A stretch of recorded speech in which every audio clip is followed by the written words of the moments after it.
लड़का 720 या 718 लाए, ये तो पहला नंबर जो पढ़ने वाला लड़का है उनके लिए संभव नहीं है। जिसको जिसको उसको पेपर मिला वही 720 लाएगा। अगर जो पेपर छपा हुआ है अगर उसको भी पेपर दे दिया जाए तो 720 तो वो ला नहीं सकता है। फॉर्म डाला जाता है, बाद में पता चलता है एग्ज़ाम देते सेंटर पर जाएंगे, फिर घर वापस लौटते हैं तो पता चलता है कि एग्ज़ाम लीक हो चुका है। वही सब लड़के आगे चलकर जाकर किडनी और बेचेंगे। आखिर अच्छे डॉक्टर जब से पेपर लीक हो जाएगा तो अच्छे डॉक्टर कहाँ से वो मिलेंगे आखिर। अब ऐसा धांधली का एग्जाम कराएंगे तो जो बनेंगे तो यहाँ तक क्या काम करेंगे। अच्छा, आँख का ऑपरेशन करना होगा तो पता चलेगा नाक मुँह चीर देगा।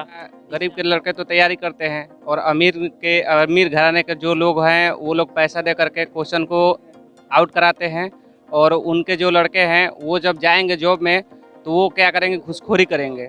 गुजारिश है सरकार से, हाथ जोड़ के निवेदन भी है कि कहीं न कहीं से ऐसा समस्याएं आने वाले भविष्य में ना हो, ताकि बच्चे परेशान हो सके। इसको पेपर को पूरा रद्द कर देना चाहिए और जितना जल्दी हो सके इसको दोबारा परीक्षा लेना चाहिए। दोबारा परीक्षा लेने के पहले इसको पूरा कड़ाई से परीक्षा लेनी, अगला बार जांच कभी जो हो के लीक ना होकर। जो हमारे जो भारत का जो सबसे परीक्षा जो टॉपर होता है नेट का होता है, इसी से हम लोग का सब लोग का चलता है। बच्ची जब नेट का जब परीक्षा लीक हो जाता है तो और बताइए परीक्षा के पेपर क्या होगा। नमस्कार, मैं हूं सतीश कुमार और आप देख रहे हैं भारत जनतंत्र। इस वक्त मैं रेलवे मैदान में हूं और देख सकते हैं कि ये हमारे पीछे बहुत सारे स्टूडेंट हैं जो कि शाम को आते हैं यहाँ पर जो है घर पे ना जाकर यहाँ पर रेलवे मैदान में आते हैं और यहाँ बिहार पुलिस का सेट लगाते हैं, जिनका इनका डेली प्रैक्टिस हो जाता है।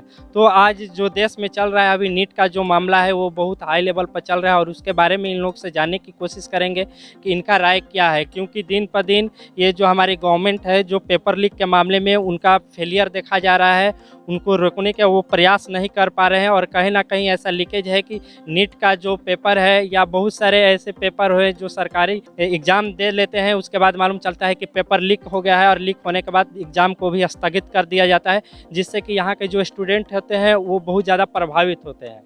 चलिए, आपका नाम क्या है? अखिलेश कुमार नाम पड़ेगा। जो अभी नीट का मामला चल रहा है उस पर आप क्या कहना चाहिएगा?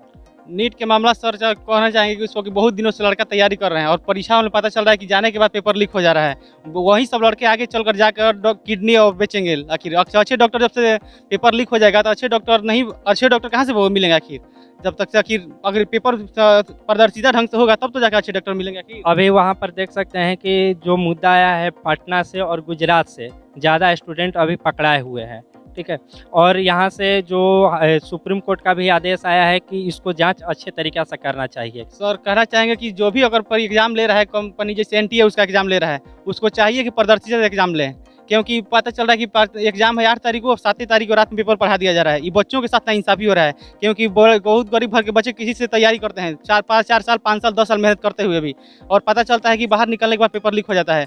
वो उन लोगों को कितना खुद बीता होगा। खुद हमारा एक दोस्त है भोपाल में, अगर दोस्त NTA तैयारी कर रहा है इसका 5 साल से लगभग नीट का तैयारी कर रहा है लगभग, उसका बार निकल रहा है। इस बार भी उसका बढ़िया मार्क्स था, पता चला कि निकलने के बाद पेपर अथू हो गया है, रद्द हो जाए। अभी ऐसा हुआ है कि 720 नंबर, किसी को 718 नंबर मिला हुआ है, जो कि ये सबसे हाईएस्ट नंबर होता है। और जो एम्स है, जो दिल्ली में एम्स है, उनको वो कॉलेज मिलता है।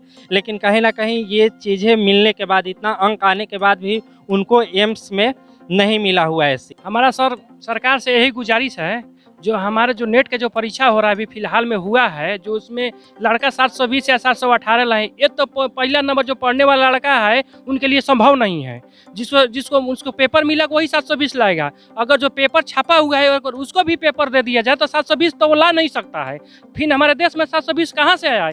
यहाँ कहीं ना कहीं यहाँ तो लीकेज है। हम जो हमारी सरकार जो है हमारे लड़कों पे ध्यान नहीं देती है और बेरोजगारी पे ध्यान नहीं देती है। पहला नंबर तो इस पे पहला नंबर जाँच हो, CBI का जाँच हो। जो गरीब लोग के जो बच्चे हैं 7 साल 5 साल मेहनत करते हैं, कड़ी मेहनत करने के बाद उन लोग को परीक्षा में पास होते हैं, फिर भी उन लोग का एडमिशन तो अभी हो नहीं रहा है, नहीं होगा। काहे लिए नहीं होगा? जो बड़ घर के जो लड़के हैं, जो प्रॉपर्टी हैं, बहुत धनी मनी के लड़के हैं, उन लोग का पेपर मिल गया, 720 ला दिए, उन लोग का पहले सिलेक्शन होगा। और जो 720 लाख का जो पढ़ेंगे तो कहाँ से कुछ ज्ञान उनका होगा? कैसे उल्टा पुल्टा सब अतु इलाज करेंगे, क्या होंगे? इसलिए हमारा देश जो है पिछड़े जाते हुए पीछे जाएगा।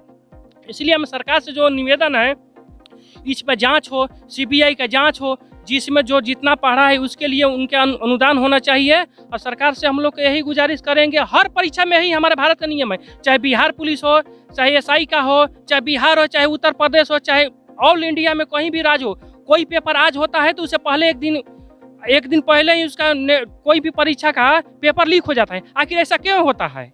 और आज बताइए, कोई लड़का का 25 साल उम्र हो रहा है, आज 25 साल उम्र है, परीक्षा दिया, फिर उसके लीक हुआ, फिर उसका तो 35 साल हो जाता है। तो बताइए वो लड़का बेरोजगार होगा या जो एज एक्सपायर करेगा अगला बार कहाँ ले जाएगा? सरकार को इस बात पर बहुत ज़्यादा ध्यान देना चाहिए।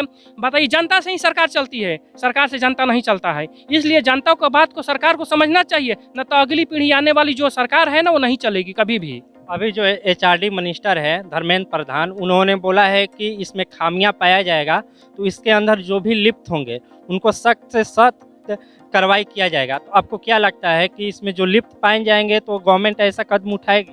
सरकार हमेशा बोलती है, सरकार जो है हमेशा बोलती है जो लिप्त पाए जाए उसमें कार्रवाई होगा, लेकिन ऐसा कुछ नहीं होता है। भविष्य में जाने पर क्या होता है, 2-3 गो जांच होता है, 2-3 गो जो कमजोर वर्ग के जो होते हैं उसको जेल दिया जाता है, जो मेन जो माइंडली वाला होता है उसको कुछ नहीं होता है। अंत में पता चलता है कोई पार्टी का है, कोई नेता का लड़का है, इसलिए उन लोग का कुछ नहीं होता है। जो सरकार यही चाहे इन लोग का सीबीआई का जाँच हो, बढ़िया से हो, इन लोग का जो है जो जेल में जाए। जान लीजिए, मान लीजिए बिहार पुलिस का भी, बिहार में हम लोग तो बिहार के हैं, जो बिहार का परीक्षा में हम लोग ज़्यादा जानते हैं। बिहार में भी बिहार पुलिस का क्या होता है, पेपर लीक हो गया था।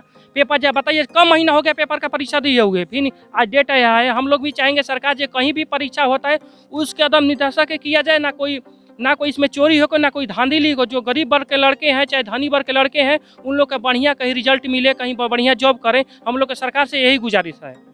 अभी सुप्रीम कोर्ट का भी आदेश आया है कि जो नीट में 0.1% भी इसमें धांधली पाया जाएगा तो उन पर सख्त से सख्त कार्रवाई की जाएगी। इसके अलावा जो एचआरडी मिनिस्टर हैं उन्होंने बोला है, या नीट ने भी बोला है कि कुछ सेंटर पे ही जो एग्ज़ाम है वो किया जाएगा जहाँ धांधली हुआ। तो आपको क्या लगता है कि फिर से एग्ज़ाम कराना चाहिए कि कुछ सीटों पर ही एग्ज़ाम कराना चाहिए? नहीं सर, हमारे जो लड़कों के हिसाब से जो पढ़ रहा है इसको पेपर को पूरा रद्द कर देना चाहिए और जितना जल्दी हो सके इसको दोबारा परीक्षा लेना चाहिए। दोबारा परीक्षा लेने के पहले इसको पूरा कड़ाई से परीक्षा लेनी, अगला बार जांच कभी जो हो के लीक ना होकर। जो हमारे जो भारत का जो सबसे परीक्षा जो टॉपर होता है नेट का होता है, इसी से हम लोग का सब लोग का चलता है। बच्चे जब नेट का जब परीक्षा लीक हो जाता है तो और बताइए परीक्षा के पेपर क्या होगा?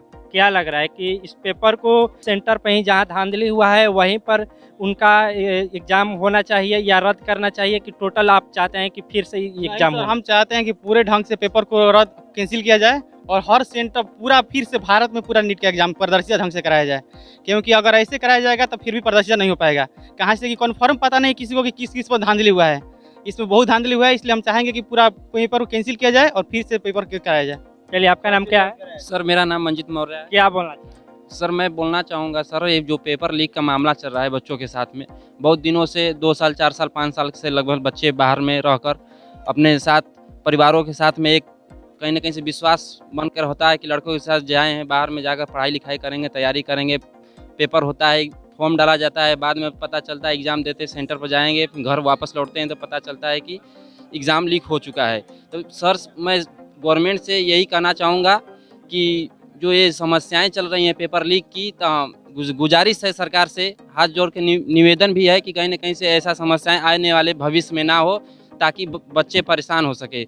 और आने वाले प्रेजेंट सरकार से भी कहना चाहूँगा, जो भी मैं कहीं ना कहीं से बिहार सरकार और अपने स्टेट गवर्नमेंट और केंद्र सरकार से भी कहना चाहूँगा कि बहुत सारी भर्तियाँ आ रही हैं, फॉर्म आ रहा है, अभी आ रहा है, पेपर 2-4 महीने के समय मिल रहा है, उसमें फिर पेपर हो रहा है, फिर पेपर लीक हो रहा है, 8-10 महीने समय इसी तरह चले जा रहे हैं। बच्चों का कहीं ना कहीं से एक जो है क्राइटेरिया जो है बच्चों का वो जन्मदिन वाला, वो सब बीतता जा रहा है दिन पे दिन कहीं ना कहीं से। तो कहीं ना कहीं चाहते हैं कि जो पेपर लीक का मुद्दा है उसको कहीं ना कहीं एकदम हमेशा के लिए ख़त्म किया जाए। जी सर, हम यही कहना चाहेंगे आपके माध्यम से, आपके चैनल के माध्यम से सभी दर्शकों को, कि जो ये समस्याएं बनती जा रही हैं कहीं ना कहीं से पेपर लीक का, ये हमेशा के लिए ख़त्म हो जाए। कोई जो भी जाँच सरकार के माध्यम से बनाई जा रही है हमेशा के लिए लीक हो जाए। हालांकि बच्चे हरासमेंट होते जा रहे हैं दिन पे दिन, ये विश्वास उठता जा रहा है कहीं ना कहीं से बोर्ड एग्जाम के माध्यम से। क्या नाम है आपका? मेरा नाम कृष्णकांत कुमार हुआ।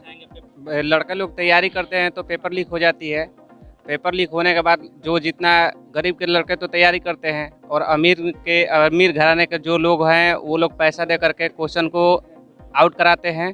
और उनके जो लड़के हैं वो जब जाएंगे जॉब में तो वो क्या करेंगे, घूसखोरी करेंगे तो फिर इसी तरह से डिपार्टमेंट में खराबियाँ आएंगी और पेपर लीक नहीं होना चाहिए। बोलना यही चाहेंगे कि नेट के परीक्षा में जब चोरी हो जाएगा तो डॉक्टर जब कुछ बनेंगे तो क्या करेंगे, हम लोग का आंख नाक किडनी बेचेंगे। और जो मंत्री विधायक जो हैं इलाज कराने के लिए दूसरे जगह जाते हैं।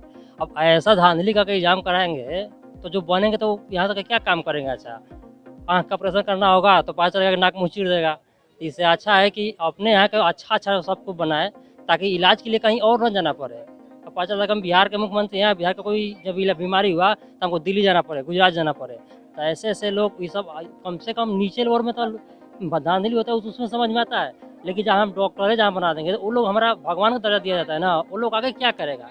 ये बताइए, जो पेपर लीक का मुद्दा है, जो भी पेपर लीक होता है, क्या लगता है कि इस पेपर को लीक कराने के पीछे किसका हाथ होता होगा? सर कहीं न कहीं से हमें लगता है कि जो मंत्री गण हैं, बहुत सारे माफिया लोग हैं, उन्हीं के माध्यम से जो बड़े-बड़े उद्योगपति हैं, उन्हीं के माध्यम से बहुत सारे पैसा वाले अमीर घर से जो बच्चे आ रहे हैं, उन्हीं लोग के माध्यम से कहीं न कहीं से पेपर लीक कराया जा रहा है। जैसे कि हम गरीब बच्चों का, गाँव घर के किसान निराशा ही लगता है। 2-4 साल के साथ समय भी दे रहे हैं बच्चे, फिर भी वो कहीं न कहीं से निराश होते जा रहे हैं दिन पे दिन। तो देखिए, कहीं न कहीं ये जो बच्चे हैं बहुत मेहनत से तैयारी करते हैं, गरीब घर से होते हैं और इनका विश्वास होता है कि हम जाएँगे, अगले दिन पेपर का तैयारी कर एग्ज़ाम देंगे तो हमारा रिज़ल्ट अच्छा आएगा और हम अच्छे से जॉब कर पाएँगे। लेकिन क्या होता है कि सरकार के नीचे से पेपर लीक हो जाता है और कहीं न कहीं युवाओं के भविष्य के साथ खेला जाता है और युवा चाहता है कि हमने जो मेहनत किया है उस मेहनत को मेरा विफल ना हो। लेकिन पेपर लीक एक ऐसा मुद्दा है कि जहाँ कहीं न कहीं युवाओं के साथ भविष्य के साथ खेला जाता है और इस पे गवर्नमेंट की नज़र नहीं होती और गवर्नमेंट देखती भी है तो कहीं न कहीं इसको नज़रअंदाज कर देती है। मैं अग्निवीर पे बोलना चाहूँगा सर, जो भी ये स्कीम है, इसे सरकार से मेरा यही निवेदन है कि इस बहाली को निरस्त किया जाए ताकि बच्चों का जो भी सुनहरा भविष्य उस बनाया जा सके। ये अग्निवीर कहीं न कहीं से रद्द होना चाहिए स्कीम। इसमें केंद्र सरकार को ये सोचना चाहिए कि अग्निवीर जो बच्चों का भविष्य है, कहीं न कहीं से बहुत ज़्यादा लॉस होता जा रहा है दिन पे दिन। बच्चों जो तैयारी कर रहे हैं, दिक्कत होगा सर। तो आप देख सकते हैं कि यहाँ पर जितने भी ये आपको स्टूडेंट दिख रहे हैं, ये सारे पढ़ने वाले बच्चे हैं और कहीं न कहीं यहाँ पर ये डेरा लेकर रहते हैं, यहाँ पढ़ने के लिए आते हैं, बहुत दूर दराज ग्रामीण क्षेत्र से आकर पढ़ाई करते हैं और उनको बिजली का व्यवस्था नहीं होता है, तो आकर इस रेलवे मैदान में ये लोग आपस में मिलकर पढ़ाई करते हैं और अपना भविष्य के लिए ये बहुत मेहनत करते हैं। मैं हूँ सतीश कुमार और आप देख रहे हैं भारत जनतंत्र। देश और दुनिया से जुड़ने के लिए चैनल को लाइक शेयर सब्सक्राइब करें, जिससे कि आम जनता की राय आप तक पहुँचती रहे। तब तक के लिए आपको जय हिंद, जय भारत।